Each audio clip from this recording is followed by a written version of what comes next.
parfois, on a l'impression d'être abandonné. C'est le calme.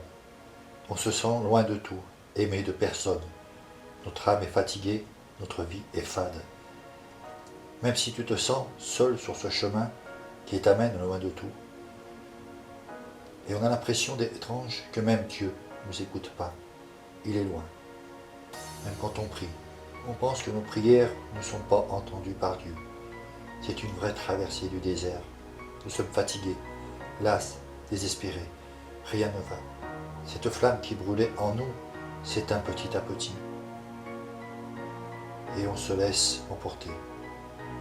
Mais il y a en nous cette voix qui nous dit « Tiens bon, ne lâche pas, sois confiant, n'abandonne pas, tu n'es pas seul. » Alors on continue à prier, on persévère. Même si la maladie est là et que la souffrance parfois nous fait verser des larmes, on tient bon.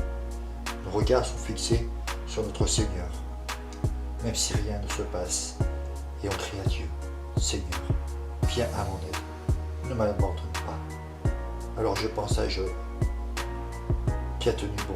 Il savait que Dieu ne l'abandonnerait pas, malgré que sa souffrance était terrible. Parfois, Dieu nous met de côté pour éprouver notre foi, comme l'or que l'on met dans un creuset pour enlever toutes ces scories qui lui font perdre sa valeur.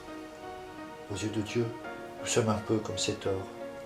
L'or aura toujours de la valeur, avec ou sans ses scories, avec ses poussières qui le rendent moins joli à nos yeux.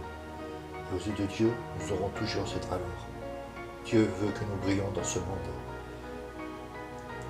mais sans ces taches qui parfois obscurcissent notre cœur. Alors il nous met de côté pour un temps, pour nous éprouver, pour que nous nous rapprochions de lui.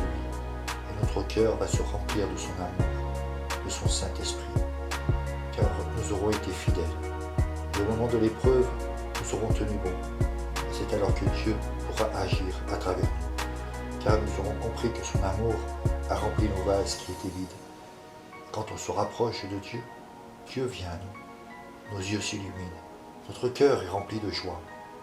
On n'est plus le même, nous sommes transformés par la puissance du Saint-Esprit. Jésus veut être notre ami de tous les jours, et combien il est merveilleux de pouvoir se confier en cet ami, de passer du temps avec lui, un ami si grand, si compatissant.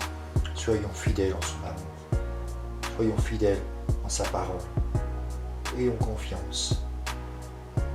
Nous avons foi en lui, c'est notre Dieu, notre Seigneur, celui qui sauve encore aujourd'hui, celui qui nous amène près de son cœur, ce Dieu qui parfois nous prend dans ses bras, ce Dieu qui parfois nous invite à le louer, à l'adorer. Il est grand et merveilleux. Il nous a promis une place dans son ciel de gloire. Fais cette expérience avec lui aujourd'hui.